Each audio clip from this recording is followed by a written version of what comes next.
Amongst the landscape of horror titles, The Evil Within is a bit of an oddball series. While solid entries, they fall short of the genre's best. There is something special with these games, but they haven't been able to execute their ideas and premise. Unless we get a third game, which doesn't seem likely, we're left with two quality games littered with glaring flaws. Two titles that take different approaches. It feels like a series still trying to find itself, by a studio that's still trying to find itself. In this video, I'll be examining both titles closely, so there will be spoilers throughout. Before we get into the games, I want to cover the time frame between the release of Resident Evil 4 in early 2005 and The Evil Within in late 2014. I will be bringing up Resident Evil 4 a number of times in this video, for a few reasons. Shinji Mikami directed both titles. RE4 had a significant influence and impact on not just the Evil Within series, but the gaming landscape for better and for worse. 2005 was closer to the end of the 6th generation of consoles, the GameCube, PS2, and Xbox era, my favorite era of gaming. In 2014, the 8th generation was in its earlier stages with the PS4, Xbox One, and Wii U. The industry grew at an astronomical rate. Budgets and team sizes blew up. Publishers took fewer risks, focusing on sequels or bringing back old IPs. Japanese developers would try to make their games more Western-friendly or send their IPs out to Western developers. Depending on what day of the week you ask me, Resident Evil 4 is my favorite game. It jumps back and forth between that and Deus Ex. Resident Evil 4 had a far greater impact on the industry, in many cases to its detriment. It was different from the rise of Resident Evil clones that popped up after the original's release in 1996. Starting with the impact that RE4 had on the Resident Evil series itself. The follow-ups of 5 and 6 would continue in the action-heavy direction. Titles that have their merits, but didn't capture the magic of RE4. Titles that sold well, but strayed further away from what the series was prior to 4. Those seeking the vibes of older titles had to look at spin-offs like RE Revelations for that fix. Even then, it leaned more into the action-heavy direction. It wouldn't be until 2017 that the mainline series would return to its survival horror roots with Resident Evil 7. The survival horror genre saw a major shift.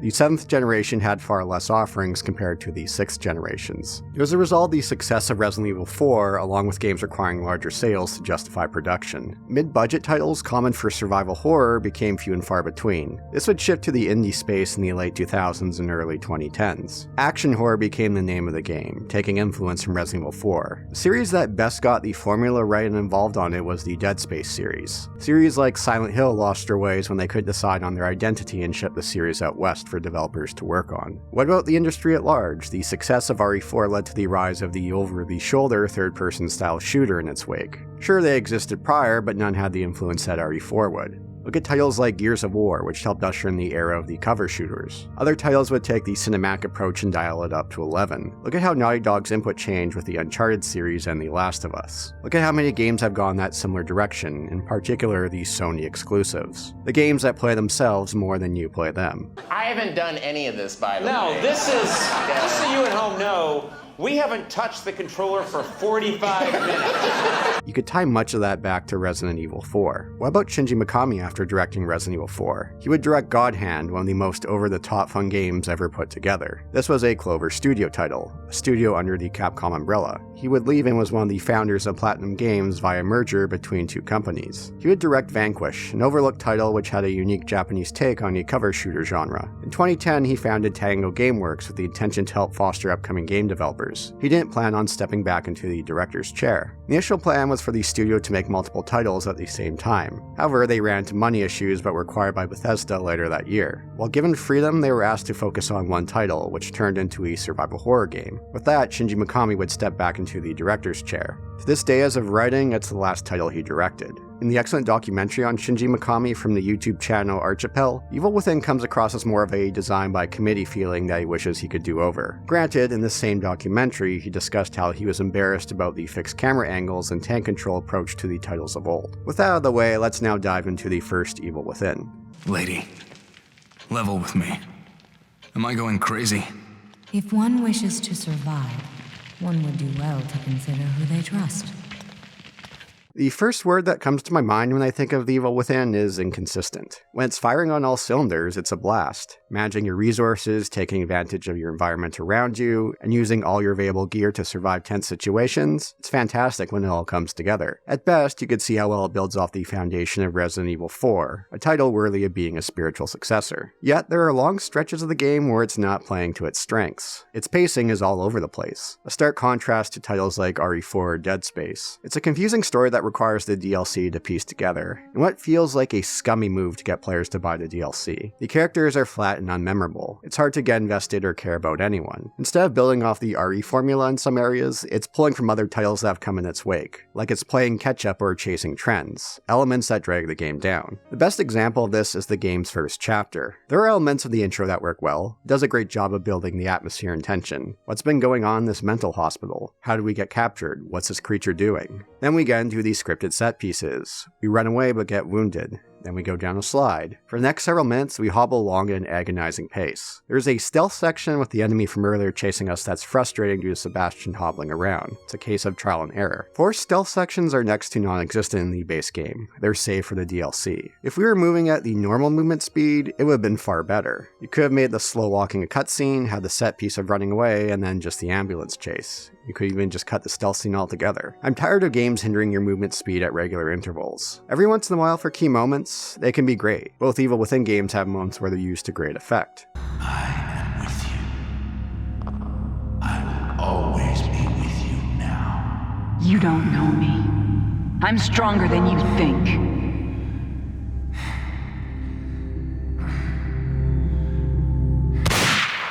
It's gotten to the point where I just wish they'd go back to using cutscenes instead. Enough with the slow walking where you're doing nothing else. It's a stark contrast to the start of Resident Evil 4. You had quick run-ins with the Ganados to get a feel for the game. Then you were tossed into the village fight. There was no need to resort to slowing down player movement. Just some short cutscenes and leaving things in the player's hands. Dead Space did something similar, just a few short minutes before you're off to the races. Yes, it is cool to return to the hospital in the final chapter here, retreading old ground with all that we've learned and done along the way. Used correctly in a game, it's a great payoff.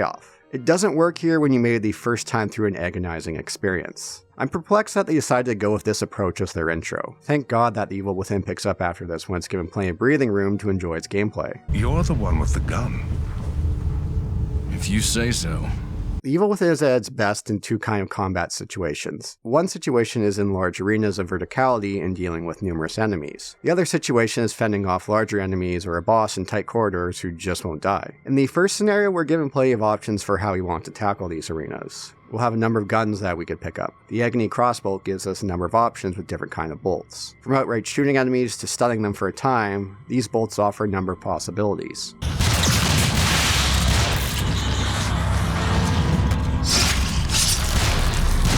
Stealth is a viable choice, where an approach from behind will take out most foes with one strike. Bottles can be used to create distractions. Traps set in the environment can hinder our progress, but we could also use them to turn the tide. Some can be triggered with a switch, something that the game underuses. Weapons like a torch or an axe can be used for a quick kill, although can only be used once. The use of matches is a unique, simple mechanic that helps Evil Within stand out. A downed enemy can be lit on fire with a match to burn them to death. If other enemies are within range, they will burn as well. It's a great way to save ammo. The environments give us plenty of options for burning, such as flammable barrels, hay, and spilled oil. There was one major issue I found with the system that feels like the game is breaking its own rules. If you light a corpse on fire and an enemy walks over it afterwards, they won't light on fire. I'm perplexed why this is the case. It's immersion breaking. All these combat options play well with one another. Any is viable at any point. At its best, it's fun and frantic to swap between your weapons, use the environment and anything around you as you manage your ammo. Although with more variety comes a trade-off. More mechanics means the focus and attention to detail are spread out. Compare that to Resident Evil 4 or Dead Space, which had fewer options, but each is more refined. Shooting doesn't feel as tight as other titles. I'll be the first to admit I'm no FPS Doug,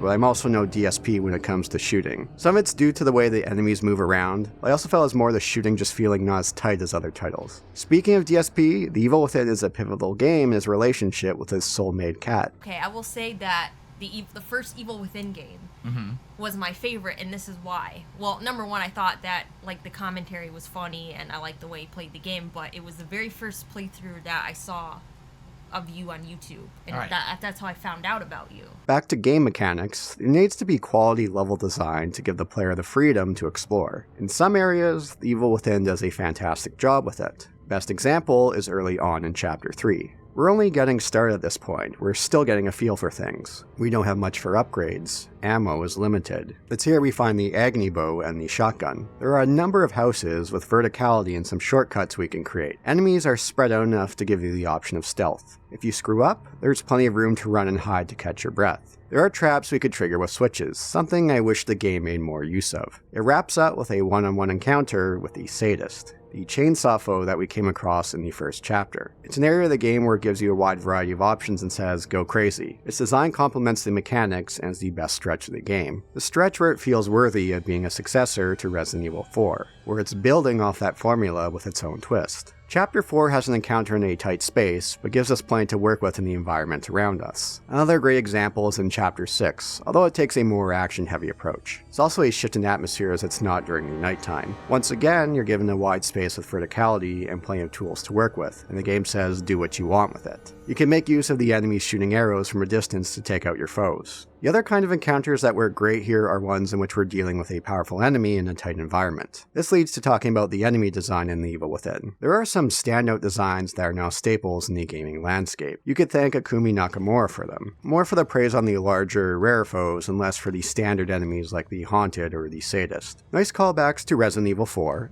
but they don't do much to stand out on their own. There's 3 in particular that I want to focus on. These are the encounters that can stretch over a few chapters, ones that we fend off for a time only for them to return. One of those is Laura. She's a grotesque creature with a great weakness to fire. It's going to take a lot of fire to get her to stay down. These encounters are tense in smaller areas, but still enough room to get around. It's claustrophobic, but doesn't verge on the point of frustration. There are moments of waiting for a pathway to open as she's pursuing us. The environments offer plenty to slow her down as we wait for these paths to clear. I'll note her design, while well done, lacks on the bite and unique flavor of the other creatures. One of these creatures with a unique flavor is the Keeper.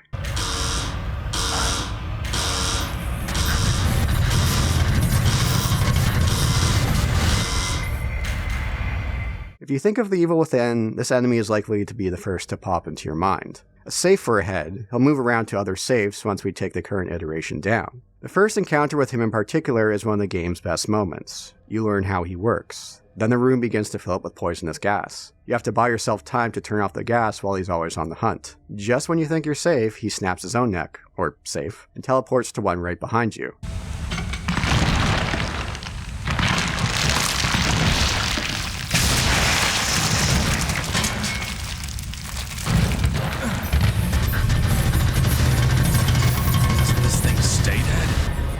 It's a fantastic section that just when you think you're safe, no pun intended, you're not. One roadblock replaces another you overcome. The other encounters with him later are fine, but lack that frantic feel of the original. In one of the DLCs, you could play as him in first person, but it's nothing remarkable. Last but not least is Shade. Presentation-wise, this is by far my favorite creature in the game.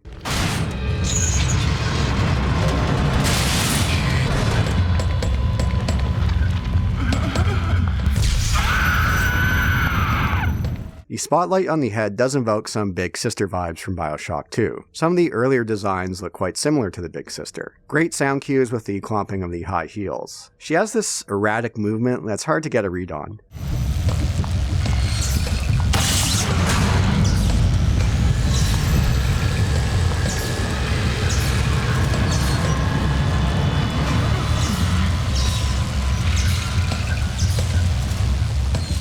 In a way, it reminds me of how General Grievous ran in Revenge of the Sith, but in an unsettling way. When you're hiding for her, it can be tough to guess which direction she will go next after pausing. She calls out for Kidman in this eerie voice.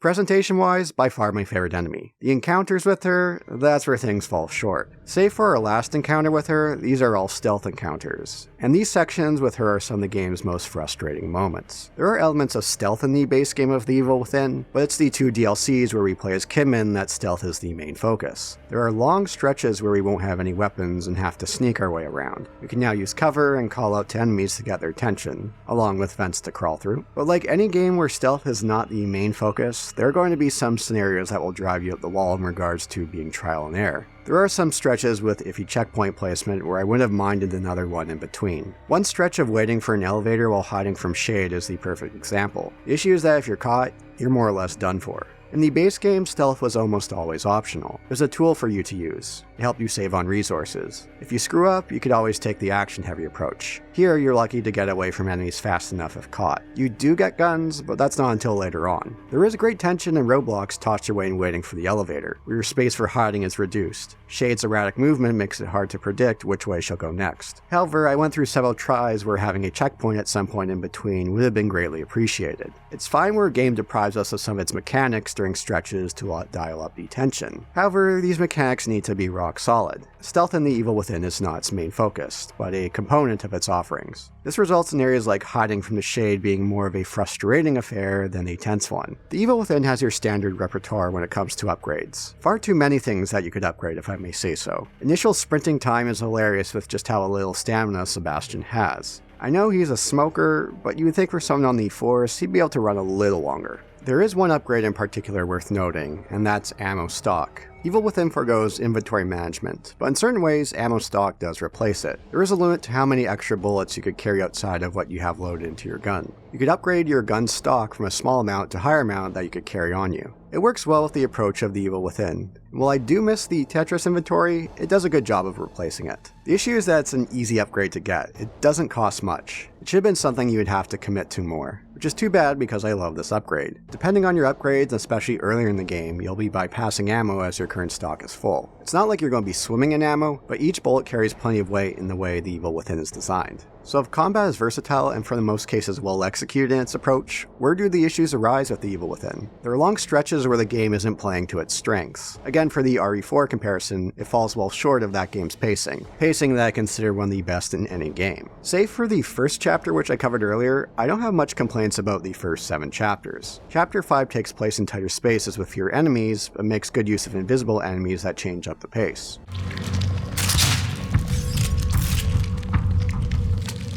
Their type of enemy The Evil Within could have made more use of in other sections. Mixing them in with more frequent foes would have been a nice addition. Chapter 8 serves no real purpose and could have been cut altogether. Chapter 9 is this game's equivalent to the Spencer Mansion. It's a disappointment. It feels uninspired and there for the sake of paying tribute to the first Resident Evil.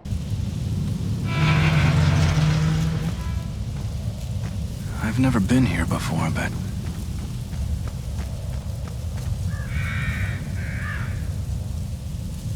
the gameplay style of The Evil Within doesn't mesh well with its environment. There are bits where it'll be chased by a pursuer, which amounts to running away until the screen returns to its normal color.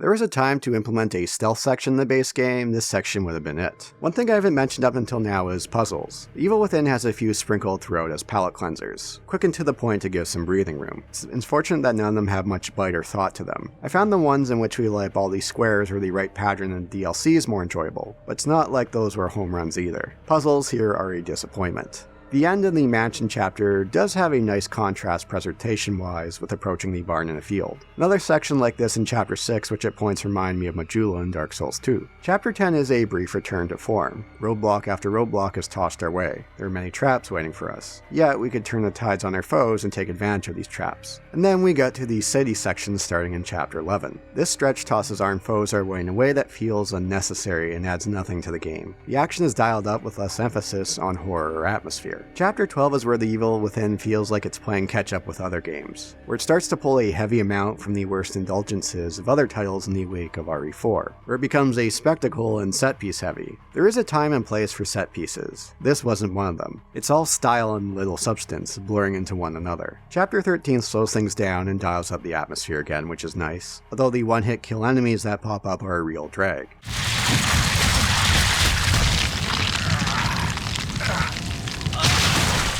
And then it shoots itself in the foot with this bit in the kitchen where we deal with traps and saw blades that wouldn't look out of place on BattleBots. They better be ready because the box is locked. The lights are on. It's robot fighting time. By chapter 14, I'm ready for the game to wrap up. To know about the chapters, I'm fine that we're given a brief break in between, but why no stats? I would love to see how many enemies I killed, how many deaths, my accuracy. Why weren't these included? A nice incentive for replayability. And the chapter titles are all worth it for the final chapter, Chapter 15 called An Evil Within. A simple but effective trope in gaming. Dead Space did the same thing with its final chapter. Here, the game throws all it has left at us, and then it ends with a boring turret boss fight that's hard to follow with what's going on. The game gives an indication of where we need to aim to make up for this. What should have been a great payoff lands with a dud.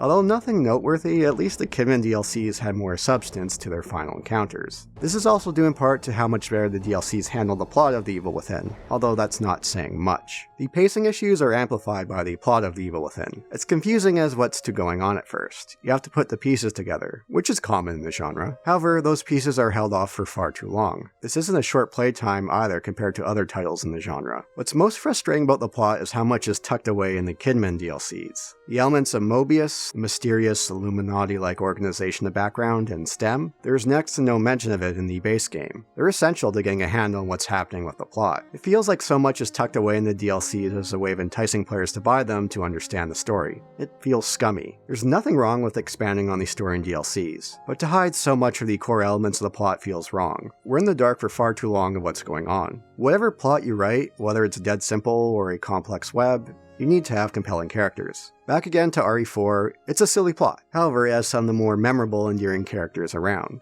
Something that The Evil Within lacks. Our main character Sebastian, he has a potty mouth and a tragic backstory with his family, but we're only told about this during the base game. We don't get a chance to see how much it impacts him. He does have some connections to the overarching plot, but that's saved for the sequel. Otherwise, it's him being in the wrong place at the wrong time here. Now, there are a couple of decent character moments with him, like at the beginning when he's going for a smoke but he's all out. And then there's this funny line near the end about elevators. If I make it out alive, I'm never riding in an elevator again. That's about it. I'm not saying he needs to be some wisecracking cop, but there needs to be more to him to get me invested. He needs to have more direct involvement in the story, more agency, something that the sequel course corrects. What about Joseph, our buddy cop? Well, he wears glasses. This leads to the most amusing moment in the game. One small moment in the buddy cop formula that the game could have made far more use of. I'm sorry. It's not just about being unable to see. It's about feeling normal. My glasses! I can't see without my glasses! My glasses! I can't be seen without my glasses! What about Kidman? In the base game, she comes across as nonchalant and quiet about what's going on. More in an annoying way instead of a mysterious way. She's rocking high heels, which doesn't seem to be the most practical footwear given the circumstances, especially when it comes to stealth.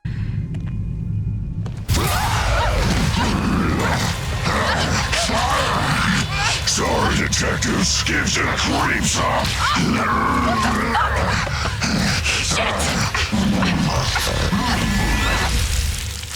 It's in the DLC where we get to see how much she is connected to the plot, how much she knows and how much she's hiding from Sebastian and Joseph, how she's conflicted in working with Mobius, her thoughts on STEM. There are some flashback scenes where we get to learn more about Sebastian and Joseph prior to the game's events. In such a short amount of time, it does far more to get me invested in these characters than the base game. His daughter, then his wife? One right after the other? No wonder he always seemed so closed off.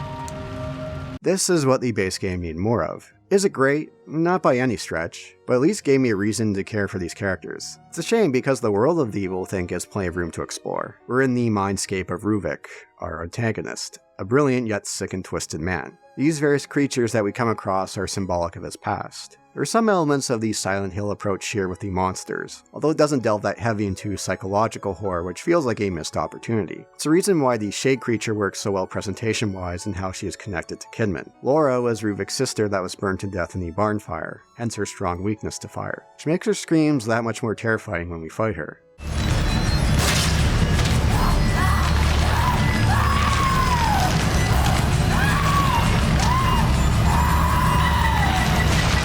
Ruvik comes across as edgy, but nothing over the top. Again, the issue is that we're in the dark for so long about what's going on here. I know what you crave, what you fear. Will you be able to live with yourself knowing what I'm gonna make you do? Poor little Joseph couldn't.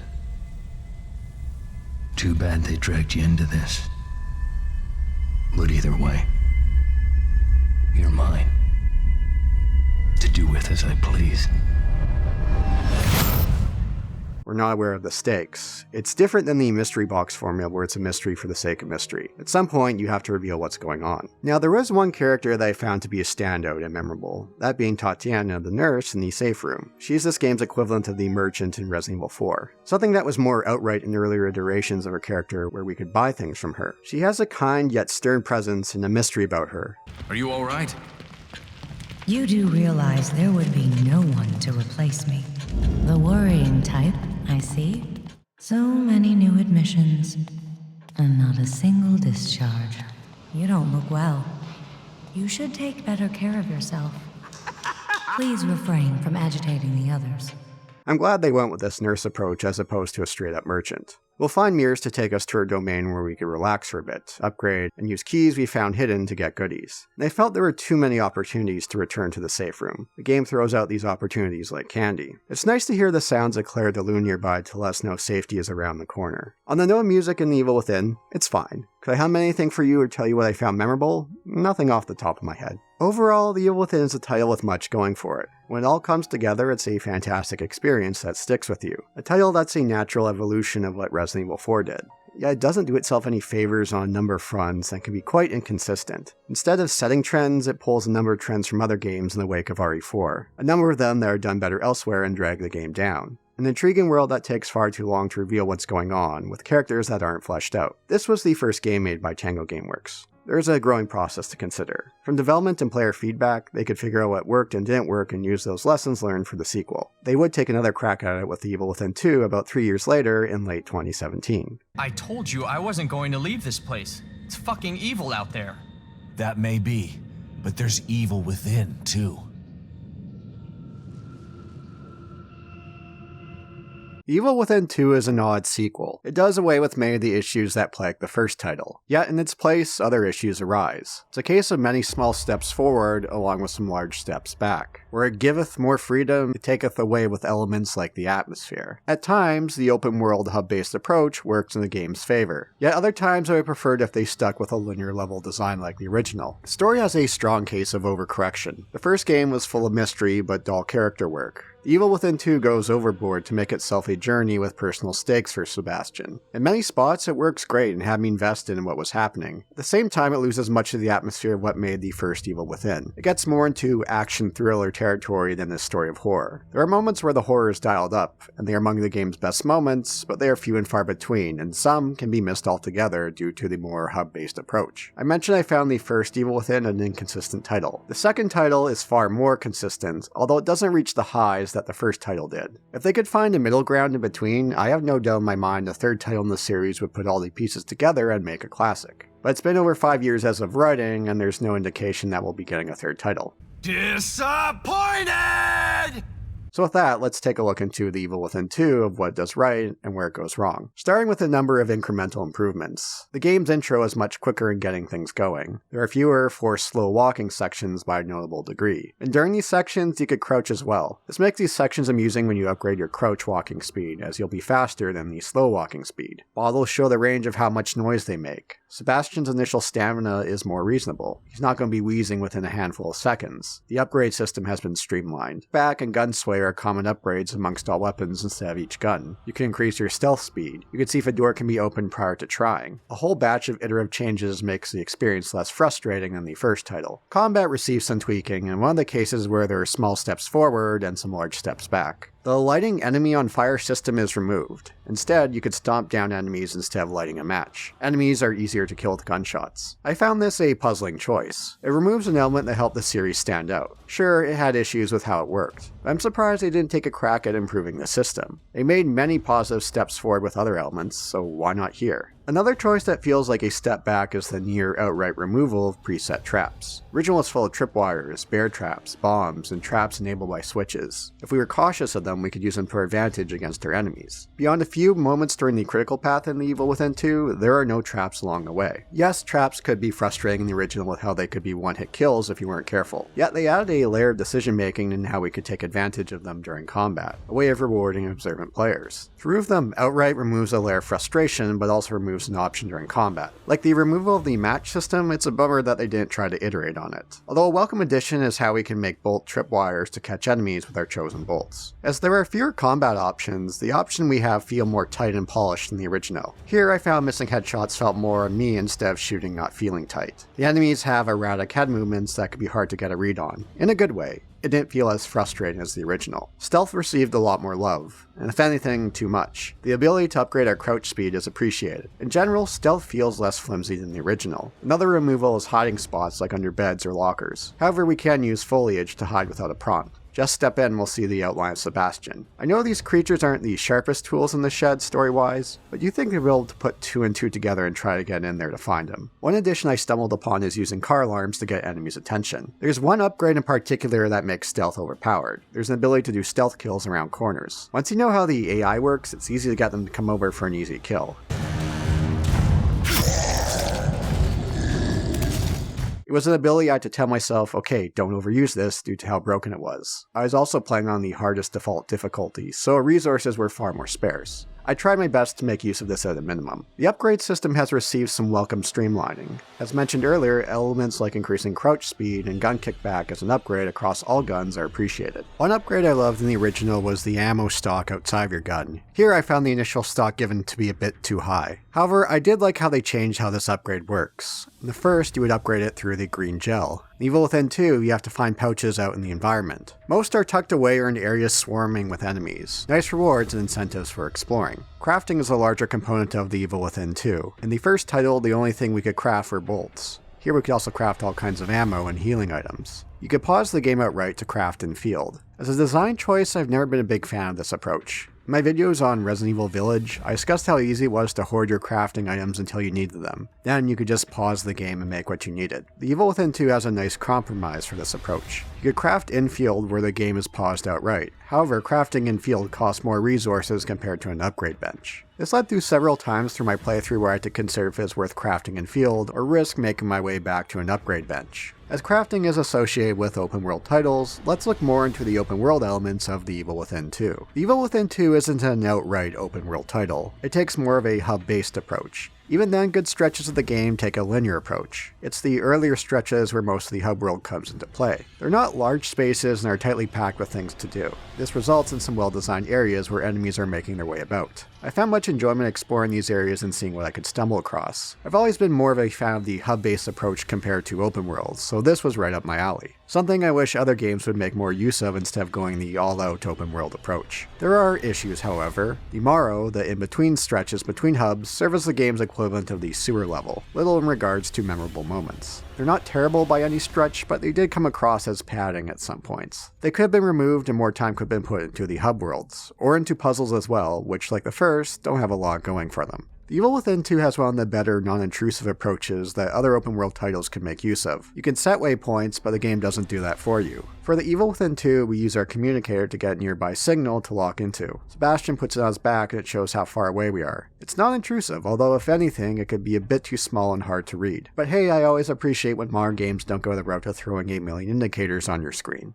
With that, let's go through the story and some notable moments along the way for the Evil Within 2. It's a game where it's noticeable it didn't have as large of a budget as the first game did. There, the voice actors were a number of prominent TV and film actors. Here, they've been recast. It takes some time to get used to, but I did come around to them. The Evil Within 2 uses a lingering plot thread from the previous game that was personal tie to Sebastian. His daughter Lily at the age of 5 was supposedly killed in a house fire. His wife Myra, also a detective, didn't believe she was dead and went out to find her, leaving Sebastian behind who thought Lily was dead. At the end of Kidman's DLC, we saw that Myra was working for Mobius, so what's going on here? It's 3 years on and Sebastian has hit the bottle hard. He's still dealing with the loss of his family and his time in STEM. Kidman returns because Mobius needs his help.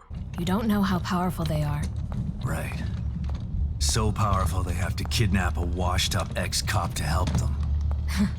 At least your terrible sense of humor is still intact. Mobius is using his daughter Lily as the core of STEM in a reality they've created called Union. However, Lily has gone missing. They send in Sebastian to go find her. So right off the bat, there's a noticeable tonal shift. Mobius's intention of using a STEM system to control the population gives the game more of an action thriller feel. The way it works reminds me of The Matrix. STEM entry in 3, 2, 1.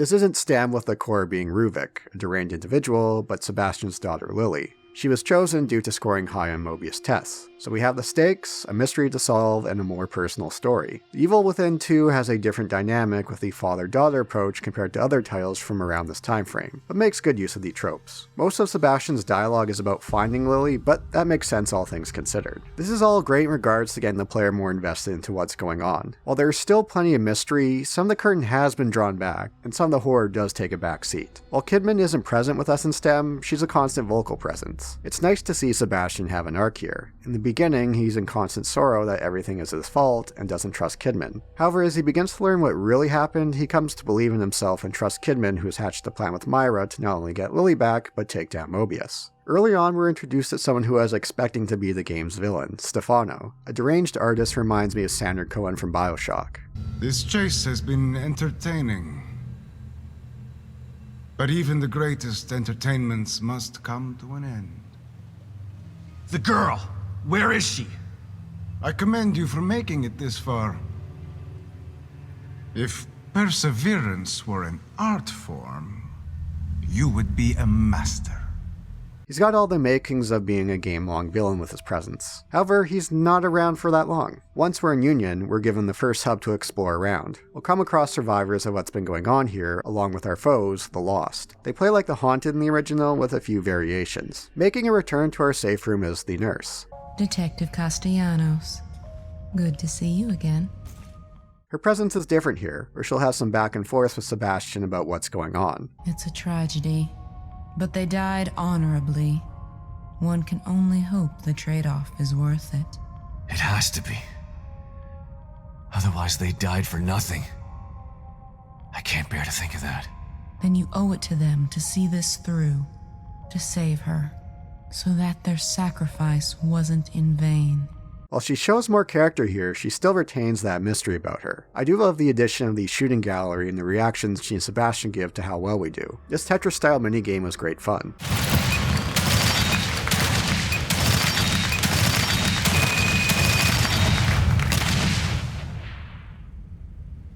I must say, that is impressive, Detective. The first hub world is the largest in the case of, here's the main objective, but go do whatever you want. There are good incentives to explore, from finding weapons, transmissions to help piece things together, and side quests to stumble upon. This section can be done quickly, or some time to complete depending on exploration. In regards to the atmosphere, it has less of that overbearing atmosphere that the original did. If anything, it reminds me more of how Alan Wake felt in regards to its atmosphere. There are a few exceptions, and one of those being the encounters with Anima. These are by far the best horror section of the game, even the series. We can't kill her, so we have to use stealth to get by. These sections can throw you off and turn you around. While her appearance is more on the traditional side, it's her humming that's nightmare fuel.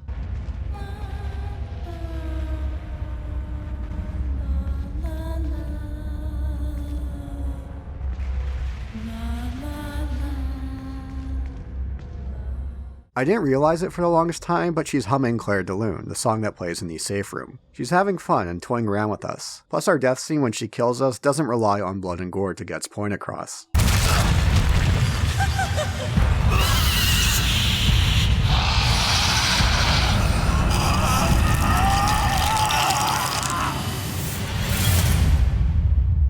These encounters with her are also optional. The Evil 2 Within does a good job of giving this incentive to explore to stumble across these kind of moments. Although I have to wonder, as this game isn't some 40+ hour title, what if they just stuck with the structure of the first, the linear structure? It's not like this game's any longer. Feels as if they were unsure to go all in with the hub-based approach or linear. Instead, they try a balance of the two. They do a commendable job with it, but part of me wonders how different the game would be if they leaned in hard in one way or the other. Back to the critical path, we take Stefano down about halfway through. Too bad, because he was doing so well serving as the main antagonist. The creature that accompanies him is one of the series' most inspired. You gotta be kidding me. Sequence will complete in 90 seconds. And then things get more intriguing as we find Lily, but Sebastian's wife Myra takes her way. Something's off about her. The game takes a linear direction from this point on, save for a short section, and takes a bit of a tumble quality-wise. There's a new enemy type that is one of the series' weakest presentation-wise. Then we meet Father Theodore. God damn, this voice of his. You must be folded into my flock before I can share that knowledge. I said tell me where she is! Accept my invitation. I can lead you away from your own darkness. I can lead you to Lily. He uses Sebastian's fears and thoughts against him to make him fall to his lowest point. Father Theodore wants to use Lily to take over Union. What follows is a long exposition dump from this woman Torres. Myra joined Mobius to get Lily and take it down from within. Kidman is part of her plan as well, along with Torres. And Father Theodore as well? Really? A guy who's a motivational speaker and spiritual leader? The man in charge of recruitment for Union? They trusted this guy? Granted, how could you not fall under a spell with that voice of his?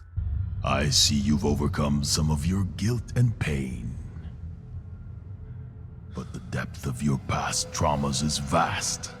Sebastian comes to terms with what happened before not being his fault, and forgiving himself in scenes with some great emotional payoff. There are too many forces against you. You have to stay strong. Don't let the past defeat you.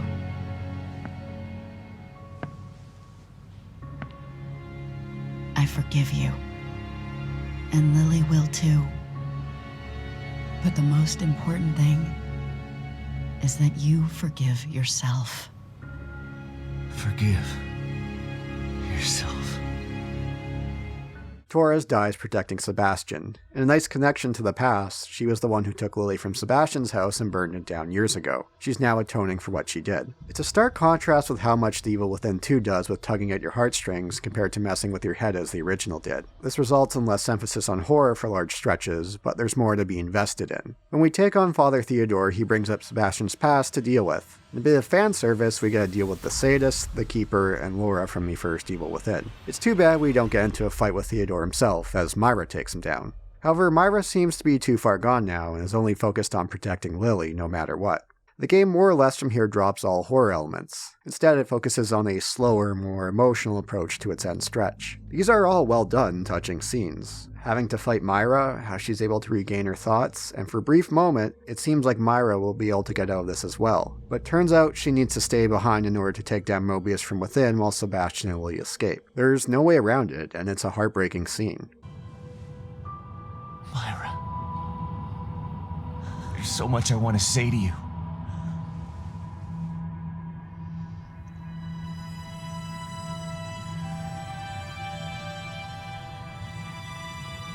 You don't have to say anything. I've been watching you all this time. I know how you've suffered, what they did to you, what I did to you. You didn't ask for any of this. You've been into hell twice for it. It's time for you to leave now. To live the life that was taken from you.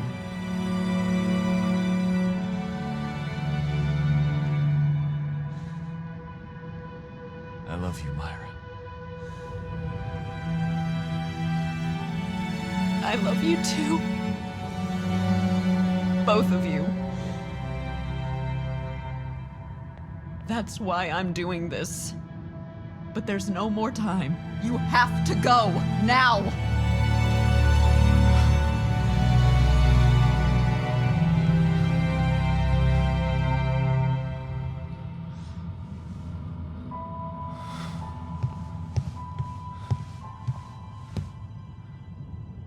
And then the game gets in its own way with some tonal whiplash. Kidman is now working her plan out in the open as we switch to an unnecessary stretch of playing cover shooter at Mobius headquarters. We switch back and forth between her and Sebastian. As great and emotional as these scenes are with Sebastian, they lose impact due to switching back and forth. Having a short cutscene of Kidman mowing down Mobius goons would have been more than enough, and we could have seen the aftermath afterwards. Again, there's a lot here with the game taking several steps forward along with several steps back. There's far more life and agency given to Sebastian. We know what's at stake here. Yet much of the horror and mystery is lost. The way that Mobius was set in the prior title made them seem like this unstoppable force. Here we are in the second game and it seems like they're done with. There's many great moments in tugging at your heartstrings in which it feels like a course correction from the first title story, yet this results in some aspects being all over the place. Is The Evil Within 2 the better game? I've seen some call it an awful game. I've seen others call it one of the most overlooked titles of the 2010s. I lean more towards the latter, but I wouldn't go that far. If I were to choose right now what game to replay, it would be The Evil Within 2. However, the second title loses some of the charm and atmosphere that made The Evil Within distinct. It feels more generic, which makes it a bummer that a third title seems unlikely. The Evil Within did fine sales-wise, but the sequel did not. There were plans for The Evil Within 3, but those initial ideas would turn to Ghostwire Tokyo. While The Evil Within 2 did wrap up planning the plot, there are still some lingering threads, such as Joseph still being alive and Ruvik may still be out there. Something that DLCs could have the potential to cover, but we never got them for The Evil Within 2. Ghostwire Tokyo, which I did enjoy, although I didn't love, did fall more into the open world trappings and dialed even further back on the horror. There have been a few rumors here and there about what Tango Gameworks is working on next. One project is something that isn't horror related. Another rumor is a remake of God Hand in collaboration with Capcom. But as far as the Evil Within series, it's been 5 years as of writing since the last entry, so I'm not expecting it, which is too bad. If they could take what worked and didn't work with the first 2 titles, they could hit a home run with the 3rd attempt. They give themselves a nice foundation that I'd love to see another iteration on, one that can be rid of those glaring flaws that held the series back. They're solid titles that flirt with classic status, but fall short in a number of areas, which does make for some fascinating if frustrating experiences. If you did sleep on the second, consider giving it a shot. I do look forward to seeing what Tango Gameworks does next. Part of me does wish they would take another crack at this series. Thanks for watching. If you'd like to support the channel further, consider becoming a YouTube member or patron. You'll get access to videos earlier, you'll get featured in the credits, and you'll get periodic updates of what I'm working on. Thanks everyone, Boulder Punch out.